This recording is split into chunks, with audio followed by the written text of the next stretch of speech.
لکھنؤ میں جہاں سے ایک ہندی رسالہ نکالتے ہیں وشو ایکتا سندیش، اس کا ایک خاص نمبر ہم لوگوں نے شائع کیا تھا جب ہمارے ملک کی آزادی کے 50 سال گزرے،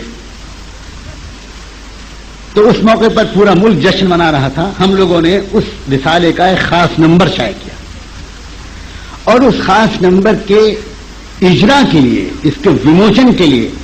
ہم نے مدعو کیا گایتری پریوار کے جو سربراہ اعلیٰ ہیں، 9 کروڑ ان کے گویا فالوورز ہیں، 9 کروڑ،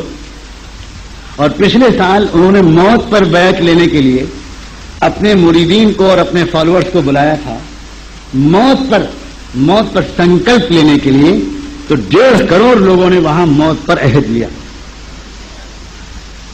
ان کے سربراہ اعلیٰ کو ہم نے اپنے فنکشن میں بلایا۔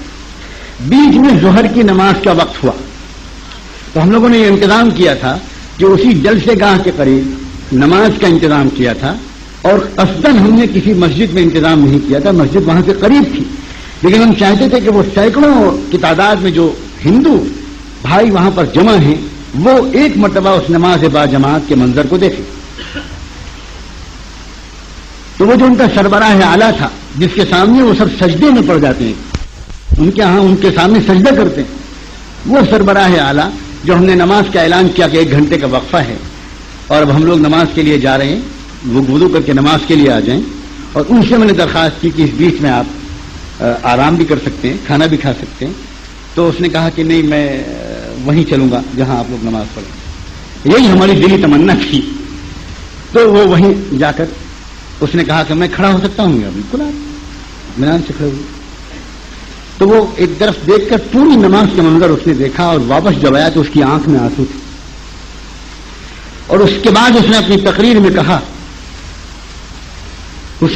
کہ میں اپنے مسلم بھائیوں سے کہنا چاہتا ہوں کہ یہ ساموہک پرارتھنا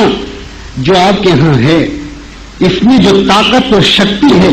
شاید آپ لوگ اس کو بھول گئے ہیں۔ میں آج آپ سے یہ ساموہک پرارتھنا سیکھ کر جا رہا ہوں۔ کتنا ڈسپلن سکھایا جاتا ہے، اس میں کتنا ادب اور احترام سکھایا جاتا ہے۔ امام سے بھی کبھی کبھی غلطی ہوتی ہے، امام کی جب غلطی ہوتی ہے امام سے، تو ہم اپنے امام کی غلطی کس طرح سدھارتے ہیں؟ امام کی غلطی کی طریقہ ہم کو کیا سکھایا گیا ہے؟ کوئی شخص پیچھے سے کہہ دیتا ہے سبحان اللہ، کیا مطلب سبحان اللہ کا؟ صرف ہم اتنا کہتے ہیں کہ غلطیوں سے پاک صرف اللہ ہے، صرف اتنا کہتے ہیں، اور جیسے ہی ہم نے کہا فوراً امام سمجھ جاتا ہے کہ اس وقت جو مجھے یہ بات یاد دلائی جا رہی ہے کہ غلطیوں سے پاک صرف اللہ ہے، اس کا مطلب ہے کہ مجھ سے کوئی غلطی ہوئی ہے۔ امام اس وقت فوراً اپنی غلطی تلاش کرتا ہے، اور امام یہ بالکل پرواہ نہیں کرتا کہ ٹوکنے والا کون تھا، ہم فوراً غلطی اپنی مان لیتا ہے، اور سب کے سامنے اس غلطی کا اعتراف کرتے ہوئے 2 مرتبہ سجدہ سہو کر کے اللہ سے معافی مانگتا ہے کہ اللہ مجھ سے غلطی ہو گئی، مجھے معاف کر۔